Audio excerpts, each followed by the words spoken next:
Bayangkan sebuah kota yang lebih maju dari peradaban manapun, teknologi yang melampaui zaman, kekayaan yang tak terbatas, lalu dalam semalam, semuanya lenyap di telan lautan. Hari ini kita akan menyelami misteri paling fenomenal dalam sejarah umat manusia, Atlantis. Apakah kota legendaris ini benar-benar pernah ada? Atau hanya dongeng belaka? Stick around, karena jawaban yang akan kita temukan mungkin akan mengejutkan kalian.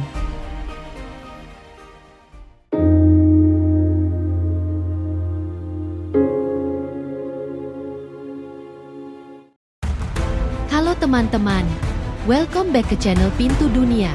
Untuk kalian yang baru join, jangan lupa subscribe dan nyalakan notifikasinya ya, karena kita bahas hal-hal seru dan misterius setiap minggunya. Atlantis, nama yang langsung bikin merinding dan penasaran ya?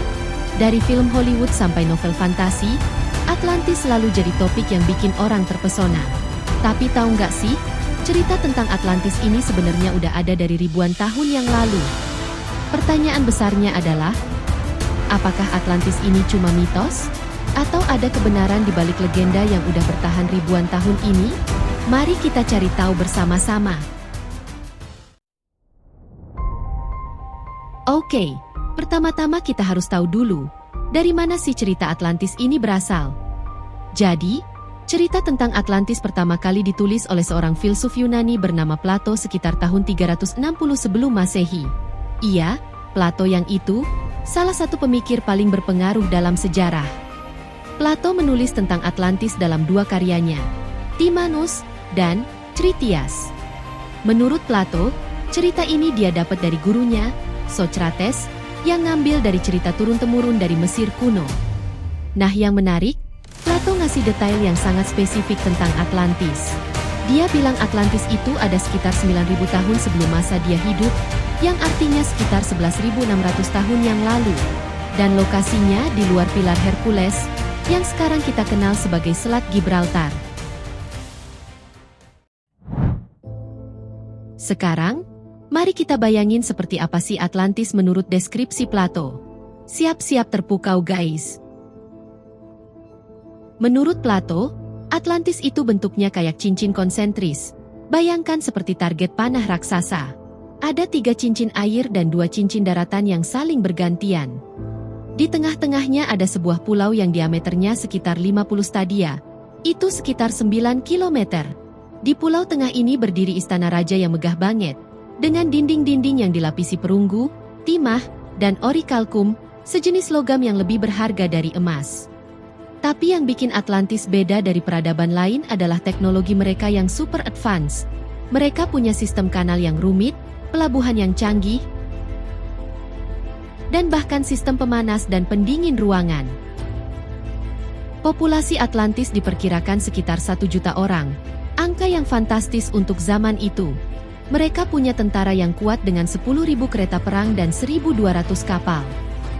Tapi seperti semua cerita epik, Atlantis punya ending yang tragis. Menurut Plato, penduduk Atlantis awalnya adalah orang-orang yang bijak dan mulia.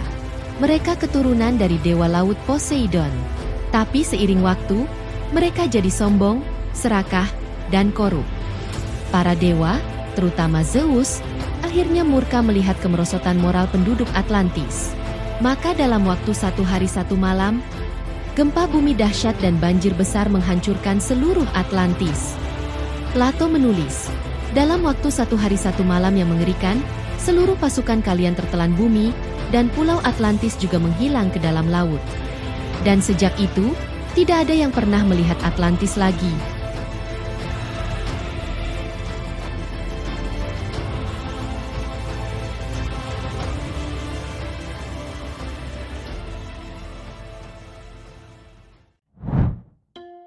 Sekarang pertanyaannya, kalau Atlantis beneran ada, di mana sih lokasinya? Para peneliti dan petualang udah nyari kemana-mana, dan ada beberapa teori menarik. Teori pertama, Samudera Atlantik. Teori pertama dan paling literal adalah di Samudera Atlantik, sesuai dengan deskripsi Plato. Beberapa peneliti percaya Atlantis tenggelam di suatu tempat antara Eropa dan Amerika. Yang menarik, di dasar Atlantik memang ada pegunungan bawah laut yang disebut Mid-Atlantic Ridge. Beberapa orang berpikir ini bisa jadi sisa-sisa Atlantis. Tapi masalahnya, secara geologis, tidak mungkin ada daratan besar yang tenggelam di sana dalam waktu singkat. Teori kedua, Santorini, Yunani. Teori kedua yang sangat populer adalah Santorini di Yunani. Pulau ini dulunya bernama Thera, dan sekitar 3.500 tahun yang lalu mengalami letusan gunung berapi yang dahsyat. Letusan Thera ini begitu besar sampai menghancurkan peradaban Minoan yang maju. Bentuk Santorini sekarang yang kayak bulan sabit itu adalah sisa-sisa dari letusan tersebut. Mirip banget kan sama cerita kehancuran Atlantis? Teori ketiga, Laut Mediterania. Ada juga teori yang bilang Atlantis ada di suatu tempat di Laut Mediterania. Beberapa kandidat termasuk Malta, Sardinia, atau bahkan di lepas pantai Spanyol. Yang menarik dari teori ini adalah ada struktur-struktur bawah laut yang aneh di beberapa lokasi ini yang bisa jadi sisa-sisa bangunan kuno.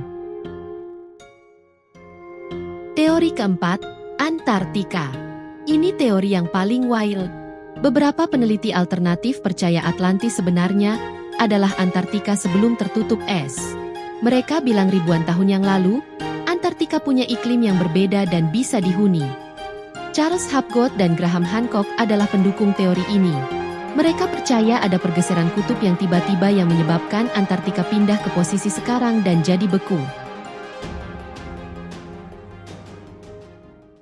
Teori kelima, Indonesia. Dan yang paling menarik buat kita, ada teori yang bilang Atlantis itu ada di Indonesia. Profesor Arisio Santos dari Brasil percaya Atlantis sebenarnya adalah Sundaland, daratan yang dulu menghubungkan Indonesia, Malaysia, dan Asia Tenggara. Sekitar 11.600 tahun yang lalu, di akhir zaman es, permukaan laut naik drastis dan menenggelamkan Sundaland. Timingnya pas banget sama cerita Plato tentang kehancuran Atlantis. Sekarang kita bahas bukti-bukti yang bikin teori Atlantis makin menarik. Pertama, ada penemuan-penemuan arkeologi bawah laut yang mengejutkan. Di Jepang ada Yonaguni Monument, struktur batu raksasa bawah laut yang bentuknya seperti piramid dan kuil. Terus ada juga Dwarka di India, kota kuno yang tenggelam dan disebutkan dalam teks Hindu kuno. Atau Herakleion di Mesir yang baru ditemukan tahun 2000. Secara geologis, kita tahu kalau di akhir zaman es, sekitar 12.000 tahun yang lalu, memang ada kenaikan permukaan laut yang drastis, sampai 120 meter. Ini bisa nenggelamin daratan yang luas. Ada periode yang disebut Younger Dryas, di mana terjadi perubahan iklim ekstrim dalam waktu singkat. Beberapa ilmuwan bilang ini bisa jadi penyebab kehancuran dalam satu hari satu malam, seperti cerita Plato. Yang paling menarik, hampir semua budaya di dunia punya cerita tentang banjir besar yang menghancurkan peradaban. Ada cerita Nuh, Gilgamesh dari Mesopotamia, cerita Maya tentang kehancuran dunia, dan masih banyak lagi. Apa ini kebetulan? Atau semua budaya ini punya memori kolektif tentang peristiwa yang sama?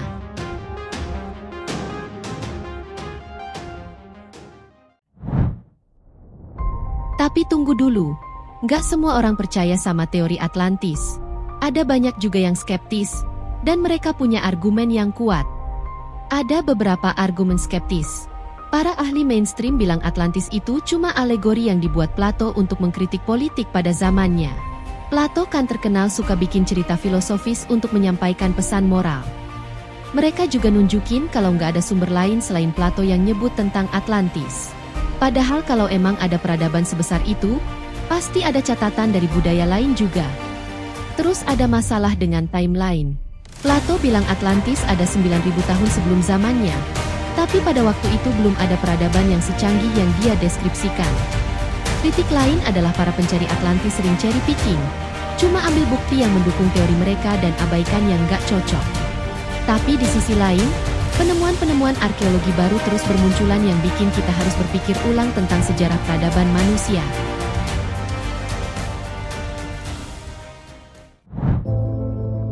Di era modern ini, pencarian Atlantis udah menggunakan teknologi canggih banget.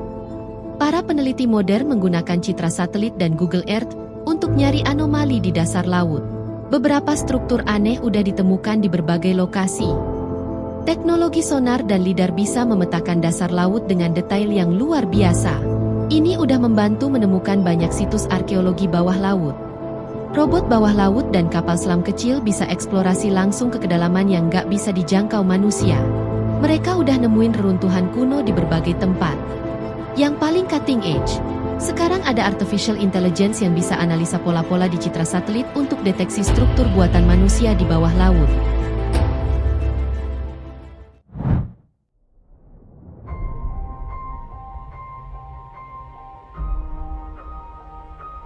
Di Bahamas ada struktur yang disebut Bimini Road, formasi batu bawah laut yang bentuknya kayak jalan atau tembok. Beberapa orang percaya ini sisa-sisa Atlantis, tapi yang lain bilang ini cuma formasi alami. Terus ada berbagai anomali yang ditemukan di Google Earth, struktur-struktur geometris di dasar laut yang bentuknya kayak buatan manusia. Tapi Google sendiri bilang kebanyakan ini cuma glitch dari sistem mereka. Penemuan Doggerland, daratan yang dulu menghubungkan Inggris dengan Eropa kontinental. Ini membuktikan kalau memang ada daratan besar yang tenggelam di masa lalu. Penemuan Göbekli Tepe di Turki juga mengubah pemahaman kita tentang peradaban kuno.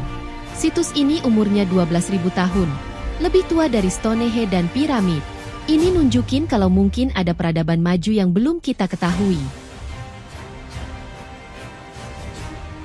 Terlepas dari perdebatan ilmiah, Atlantis udah jadi bagian dari budaya pop yang gak bisa dipisahkan.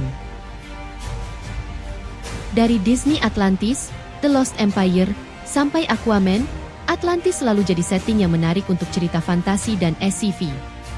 Ribuan novel udah ditulis tentang Atlantis, dari Jules Verne sampai penulis modern. Setiap autor punya interpretasi sendiri tentang seperti apa Atlantis itu. Di dunia gaming juga, Atlantis sering jadi setting, dari Tomb Raider sampai Assassin's Creed. Biasanya digambarkan sebagai peradaban dengan teknologi super advance. Atlantis juga populer di kalangan spiritual dan New Age. Banyak yang percaya Atlantis punya teknologi kristal dan pengetahuan esoterik yang hilang. Jadi, apakah Atlantis benar-benar pernah ada? Kita mungkin gak akan pernah tahu jawaban pasti. Tapi yang menarik adalah pencarian itu sendiri. Dalam prosesnya, kita udah menemukan banyak situs arkeologi bawah laut yang menakjubkan, belajar tentang perubahan iklim di masa lalu, dan mempertanyakan asumsi kita tentang sejarah peradaban manusia. Mungkin Atlantis cuma metafora yang dibuat Plato. Mungkin juga ada peradaban kuno yang hilang yang jadi inspirasi cerita tersebut. Di kedalaman laut yang belum terjamah, runtuhan Atlantis masih menunggu untuk ditemukan. Nah itu dia guys, pembahasan lengkap tentang misteri Atlantis. Kalian percaya nggak kalau Atlantis pernah ada? Atau menurut kalian ini cuma mitos belaka? Tulis pendapat kalian di komen di bawah ya. Dan kalau kalian suka video ini, jangan lupa like, subscribe, dan share ke teman-teman kalian. Sampai jumpa di video selanjutnya.